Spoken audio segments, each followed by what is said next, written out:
Hello students, welcome back in engineer साइल का ज्ञान। और आज की वीडियो पूरी देखना क्योंकि बहुत इंपॉर्टेंट है before giving the RTO exam. अगर आप फर्स्ट टाइम देने जा रहे हो आरटीओ एग्जाम तो बहुत ज़रूरी है आपको ये वीडियो देखने की, क्योंकि मैं जो चीज़ें बताने वाला हूँ because I scored 9.5 CGPA in BTech RTO के एग्जाम्स में। How can you kick start your journey of the engineering.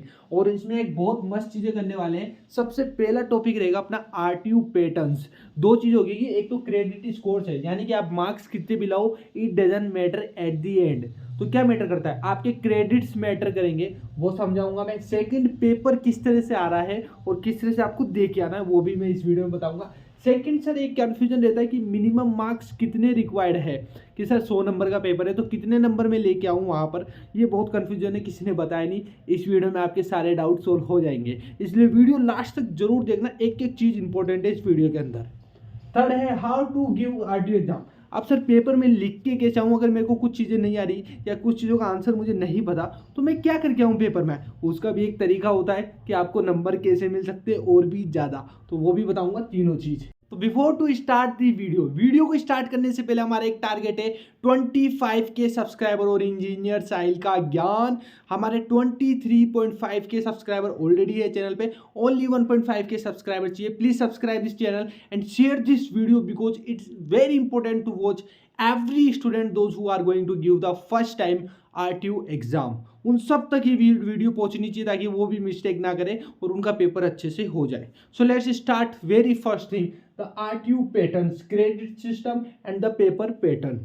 Okay, तो सबसे पहले अपन देखते हैं आरटीओ का क्रेडिट सिस्टम क्या है वो देखो। तो आरटीओ में चलता है क्रेडिट सिस्टम, यानी मार्क्स तो आप लाते हो और उन मार्क्स के बेस पे आपको मिलते हैं क्रेडिट। तो एट द एंड काम क्या आता है, आपके क्रेडिट्स ही काम में आते हैं। तो बीटेक 22-23 पे आप क्लिक करोगे, वहां पे जाओगे, नीचे स्क्रॉल करोगे, आपको एक लिंक मिलेगा teaching and examination scheme first sem. उस पर क्लिक करना, एक पीडीएफ होगी उसको डाउनलोड करना। पीडीएफ को ओपन करोगे आपको सारी स्कीम पता चल जाएगी फर्स्ट सेम की, जिसके अंदर आपको डिफरेंट डिफरेंट सबसे पहले सब्जेक्ट्स के एग्जाम दिख रहे हैं जो 70 मार्क्स का आपका पेपर होने वाला है। एंड लैब्स के अंदर आपका जो पेपर होगा वो 40 मार्क्स का रहेगा, जैसे कि आप देख पा रहे हो। अगर वापस अपन ऊपर की ओर चलते हैं, एक चीज देखिए 20.5, ये है आपके क्रेडिट्स। ये कैसे मिलते हैं, जब आप 70 मार्क्स का पेपर देते हो 30 मार्क्स का तो आपको मिलते हैं 4 क्रेडिट। यानी कि आपने अगर मिनिमम रिक्वायरमेंट कंप्लीट कर दी, अब नंबर्स कितने भी आए इट डजंट मैटर, आपने मिनिमम रिक्वायर्स कंप्लीट कर दी, आपको मिलेंगे 4 क्रेडिट। इस तरह से आप लैब्स के एंड पेपर सब कुछ कंप्लीट करोगे तो एक सेमेस्टर में मिलेंगे 20.5 क्रेडिट्स। एंड ये आपके इंटरनल मार्क्स है 30 मार्क्स के। आपके जो आपके सेमेस्टर होते हैं, मिड टर्म होते हैं, प्रैक्टिकल होते हैं, उनका टोटल होता है 30। जो आपके कॉलेज बेचते हैं आगे, टोटल निकलता है 100 में से आप जितने भी नंबर लाते हो, मिनिमम रिक्वायरमेंट जो भी है मार्क्स की, वो जो नंबर लाओगे अगर वो फुलफिल हुआ तो आपको मिलेंगे 4 क्रेडिट। इसी प्रकार लैब्स के अलग अलग क्रेडिट है, सब्जेक्ट वाइज अलग अलग क्रेडिट गिवन है। एट द एंड आपको मिलते हैं 20.5 क्रेडिट ईच सेमेस्टर, जो आपको एट द एंड आपको गेन करना ही है। तो यही फंडा है और कोई फंडा नहीं है। आप खुद जाओ वेबसाइट पे और पीडीएफ डाउनलोड करो ताकि आपको क्रेडिट सिस्टम समझ में आ जाए। अब देखते हैं पेपर पैटर्न कैसे होगा। तो आपका पेपर रहता है 70 मार्क्स का, जो 3 कैटेगरी में डिवाइड होता है। पार्ट ए आता है, पार्ट बी आता है और पार्ट सी आता है। 3 तरह के क्वेश्चंस आएंगे, यानी लिखना है तो थ्योरेटिकल है। ए नंबर का जो पार्ट आता है उसमें छोटे क्वेश्चंस आते हैं जो 30 से 35 वर्ड्स में आपको लिखने हैं ओनली। बी वाला वो थोड़े से बड़े वर्ड्स का होता है और पार्ट सी जो होता है वो पूरा एक्सपेंड डिटेल में आपको लिखना है। जितना लिख सकते हो उतना लिखो, ठीक है। आपको एक चीज बता देता हूँ, 40 पेज की आएगी आपकी आंसर शीट, जिसके अंदर आपको आंसर्स लिखने, वो 40 पेज की आएगी। एंड कोशिश करना मैं 40 के 40 पेज भर के आऊं, स्पेशली मैथ के अंदर, ठीक है। यहां पर देखो वापस आते हैं, पार्ट ए होता है 20 मार्क्स का, पार्ट बी भी होता है 20 मार्क्स का और पार्ट सी होता है 30 मार्क्स का। ओके, अगर इनके अंदर और डिवाइड करें तो देखो 2 नंबर का एक क्वेश्चन होता है, each question is of 2 marks which is multiply by 10, यानी कि 10 क्वेश्चंस आएंगे 2-2 नंबर के, हो गए आपके 20, ठीक है। इसी प्रकार यहां पर आपके ये क्या लिखे हुए हैं कि मैक्सिमम यहाँ पे 10 क्वेश्चंस होंगे और 10 के 10 करने आपको इसके अंदर। इसमें आप पार्ट बी में 7 क्वेश्चंस होंगे लेकिन आपको 5 ही करने हैं, 7 नहीं करने पूरे, ओनली 5 करने हैं। और आप एक बार पेपर देख लेना ढंग से, उसमें ऊपर लिखा होता है पार्ट ए में क्या करना है, पार्ट बी में क्या करना है और पार्ट सी में क्या करना है। और पार्ट सी में 5 क्वेश्चंस गिवन होते हैं लेकिन करने 3 ही होते हैं, ठीक है। अब देखो यहाँ पर 3 into 10, 3 ही करने, तो 10 नंबर का एक क्वेश्चन है तो 10 नंबर के हिसाब से लिख के आना है डिटेल में। तो ये 30 हो गया। अब 4 नंबर का एक एक क्वेश्चन है पार्ट बी में, तो 5 इंटू 4 20 मार्क्स, तो 20, 30 और 20 विच इज इक्वल टू 70 हो गया। ए बी सी डन है। नाउ 40 पेज का ये हो गया, पेपर का पैटर्न समझ में आ गया।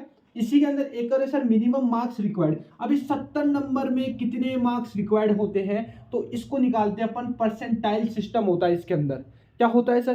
परसेंटाइल सिस्टम होता है। परसेंटाइल हमें पता है सर, जिसके सबसे ज्यादा नंबर आते हैं उसके थ्रू परसेंटेज निकलती है। लाइक हाईएस्ट मार्क्स मैथ में 90 और मान लो 100 में से 92 ही रहे, ठीक है।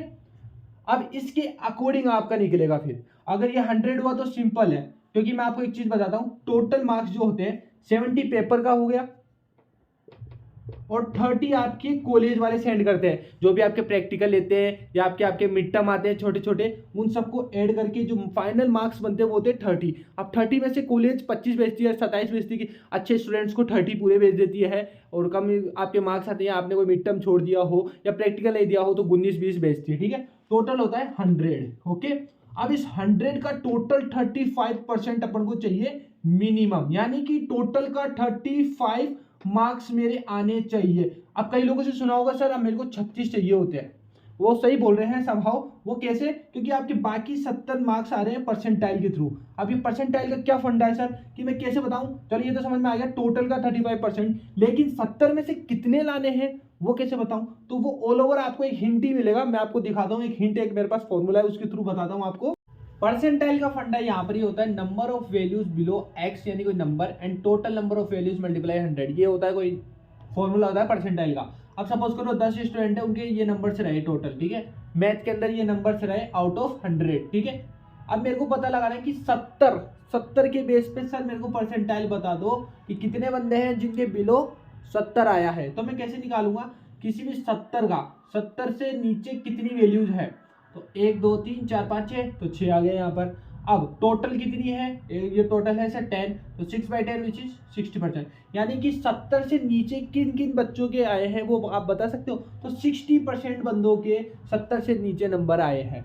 तो अगर आप 70 का 35 निकालो, 35% जो मैंने बताया मिनिमम, तो विच इज 24.5 मार्क्स बोलते हैं। वैसे अगर मैं आपको कोई चीज बताऊं, ध्यान से समझना, कि हो सकता है अब आपकी ये जरूर थोड़ी 30 में से 30 दे देगी ये 30 में से 30 नहीं, कम भी दे सकती है। तो ऑन एन एवरेज 28 मार्क्स तो आप लेके ही आओ यार वहां से। कहां से? पेपर में आप 28 नंबर तो लेके आओ, क्योंकि जरूरी नहीं है वहां से टोटल पूरे आए। तो मतलब ऑल ओवर अगर आप काउंट करो तो 100 में से मेरे को सर 35 मार्क्स चाहिए, 100 में से 35 मार्क्स चाहिए। अगर आ रहे तो बाहर काम हो रहा है मेरा, ठीक है। तो यहाँ पर ऑल ओवर 28 मार्क्स लेके चलो अप्रोक्स, क्योंकि 30 में से 30 नहीं मिलता है। हर कोई भी कॉलेज किसी को भी 30 से 30 नहीं देती, 28 देती है, 29 देती है, 20 भी दे देती है, अलग अलग होता है, ठीक है। तो आप 28 मार्क्स लेके चलो कि 70 में से मैं 28 का तो करके आऊँगा पेपर के अंदर, और 40 पेज है तो मैं कोशिश करूँगा पूरे 40 पेज भर के आऊँ। तो ये था क्रेडिट एंड पेपर का सिस्टम। अब आपके क्लियर हो गया। अब सेकंड चीज है मिनिमम मार्क्स रिक्वायर्ड, जो मैंने यहां पर आपको क्लियर कर दिया, minimum 35% of total, okay. Now how to give RTU exam. उससे पहले मैं आपको बता दूं, हमने physics, chemistry and PPS, programming for problem solving subject, तीनों की video lectures playlist RTU syllabus के अकॉर्डिंग बना दिए। इट मींस, इसका मतलब क्या हुआ, आपको कहीं भी जाने की जरूरत नहीं है, जस्ट वॉच दैट वीडियोस, उसमें मोस्ट क्वेश्चन सब कुछ गिवन है, एंड नोट्स भी अवेलेबल है engineerstylegyan.com के ऊपर। आपको लिंक दे रहा हूँ डिस्क्रिप्शन में भी, जहां से आप डायरेक्ट नोट्स डाउनलोड कर लो ताकि आपकी हेल्प हो जाए। मोस्ट क्वेश्चन सब कुछ वहां पे मिल जाएंगे आपको। लेकिन यार एक टारगेट है मेरा, ये 25 के सब्सक्राइबर ये करवा दो यार। Notes is free in description, आप जाके ले सकते हो। पेपर्स आपको कहां से मिलेंगे?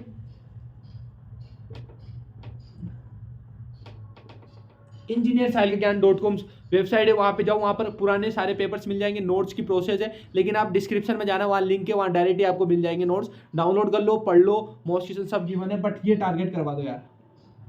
Share with your friends so that 25 के सब्सक्राइबर भी हो जाए। एंड अभी आपको समझ में आया क्रेडिट का, पेपर का, मिनिमम रिक्वायर्ड का। और एक लास्ट चीज बच रही है इस वीडियो के अंदर, how to give RTU exam. तो इसको करने का सबसे बेस्ट तरीका है, देखो अब ध्यान से सुनना, सबसे इंपॉर्टेंट चीज, आपके पेपर में पार्ट ए आएगा, पार्ट बी आएगा एंड पार्ट सी आएगा, ठीक है।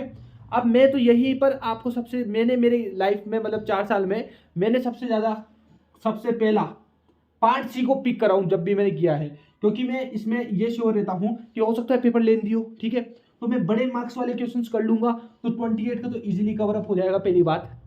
Got it. फिर मैं जाऊंगा पार्ट बी के ऊपर। लास्ट में अगर पेपर छूटेगा भी तो कौन से क्वेश्चन छूटेंगे मेरे, 2-2 नंबर वाले छूटेंगे। उसमें अगर मैं फटाफट 5 मिनट में 2-2 लाइन लिख भी दिया और एक नंबर आ भी गया तो ऑल ओवर मेरे 10 मार्क्स ही कटेंगे। जबकि मैंने पार्ट सी कर लिया, पार्ट बी कर लिया, पार्ट सी कर लिया, पार्ट ए के थोड़े क्वेश्चन छूट गए, कोई बात नहीं जी। लेकिन अगर आप यहीं पर सीक्वेंस से जाते हो कि आपने सर पार्ट ए किया, फिर पार्ट बी किया और पार्ट सी के सपोज करो 2 क्वेश्चन छूट गए, 20 नंबर के, हो सकता है कई बार 3 भी छूट जाते हैं, तो ये गलती मत करना। अगर आपको क्वेश्चन आ रहे हैं तो आप पार्ट सी को पिक करो पहले। लेकिन अगर सपोज करो पार्ट सी के मेरे को सर क्वेश्चन ही समझ में नहीं आ रहे तो मैं कैसे करूँ, तो ट्राई करो पार्ट बी को मैं उठाऊँ, फिर पार्ट ए करूँ, फिर वापस पार्ट सी में कुछ ना कुछ लिख के तो आऊँ एटलीस्ट। अगर सी नहीं आ रहा ना तो बी पर जंप करो। और सबसे बेस्ट ऑप्शन हमेशा वही पार्ट पिक करना जिसमें आपको कॉन्फिडेंस है कि मेरे को ये सारे क्वेश्चन आ रहे हैं, क्योंकि इस पे इंप्रेशन जाता है एग्जामिनर के ऊपर कि यस यार इसकी कॉपी तो बढ़िया है। स्टार्टिंग के 4-5-6 पेज देखता है वो एग्जामिनर, वो देखेगा यार वेरी परफेक्टली इसने तो सब कुछ लिख रखा है, तो आगे की वो प्रोसेस में इजीली मार्क्स दे देता है। ये कॉन्सेप्ट होता है, साइकोलॉजी के साथ खेलो आप, ठीक है। तो पिक ऐसा करना जो आप कॉन्फिडेंट हो कि पार्ट बी मेरे को बहुत अच्छे से आ रहा है सर, मैं बहुत अच्छे से लिख सकता हूँ, जो पार्ट सी मेरे को बहुत अच्छे से आ रहा है तो मैं पार्ट सी लिख सकता हूँ, तो वो सबसे पहले वो पार्ट करना, उसके बाद दूसरे पार्ट पे जाना।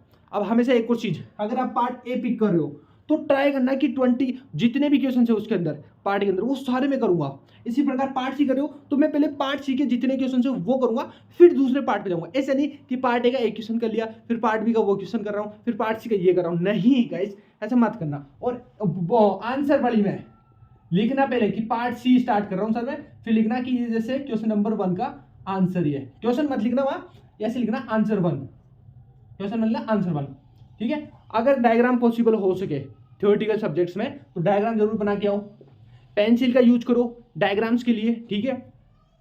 कोई चीज पैराग्राफ में आप लिखते हो, ठीक है, मत लिखो पैराग्राफ में मत लिखो, आपको लिखना है सिर्फ पॉइंट्स बना के 1 2 3 के अंदर भी 3.1 3.2, ओके। तो आप सब पॉइंट्स भी बनाओ, तो पॉइंट्स में करके आओ उसको। ऐसा पैराग्राफ बनाओगे तो कोई पढ़ेगा क्या यार, मैं खुद नहीं पढ़ूंगा अगर कोई पैराग्राफ बना के दे देगा मेरे को। तो इंस्टेड ऑफ दैट मैं क्या करूंगा, पॉइंट्स में बना के आऊंगा, डायग्राम्स में करके आऊंगा, और मैं उस पार्ट को पिक करूंगा जो मुझे अच्छे से आ रहा है। पहले पार्ट सी आ रहा है तो पार्ट सी करूंगा, और हमेशा ऐसी कोशिश करूंगा कि वही क्वेश्चन छूटे जो मुझे आते नहीं है एंड या फिर दूसरा क्या जो बहुत लेसर मार्क्स के हैं अगर टाइम कम हो तो। बाकी 3 घंटे का पेपर होता है, आपको पता ही है, मैंने बता ही दिया वो तो, ओके। तो ये सारी गणित थी how to give the RTO exam, बहुत ईजी होता है, ज़्यादा पैनिक होने की जरूरत नहीं है। I am here for you and help me to reach the 25K subscriber and we will soon will get everything whatever you want and मैं कोशिश करूँगा आपके लिए बहुत सारी चीज़ें बना सकूँ। फिलहाल वीडियो में इतना ही। Any doubt you drop in a comment section, आप बता सकते हो कि आपको किस तरह का डाउट आ रहा है, या कोई मेरे को सर ये प्रॉब्लम दिख रही है, क्या कर सकते हैं क्या नहीं कर सकते हैं। और यार इंस्टाग्राम पे भी आओ, इंस्टाग्राम पे भी मैं एक्टिव रहता हूँ थोड़ा बहुत। लिंक्डइन के ऊपर आओ, वहाँ पे प्रोफाइल बनाओ लिंक्डइन पे अगर आप नहीं हो, क्योंकि लिंक्डइन एक वे है जहाँ पर आप कंपनी से डायरेक्ट इंटरेक्ट करके वहाँ से जॉब ले सकते हो, तो लिंक्डइन पे भी जाओ, ठीक है। बाकी पढ़ते रहो, मिलते हैं नेक्स्ट वीडियो के साथ में। जय हिंद जय Bharat, thank you so much.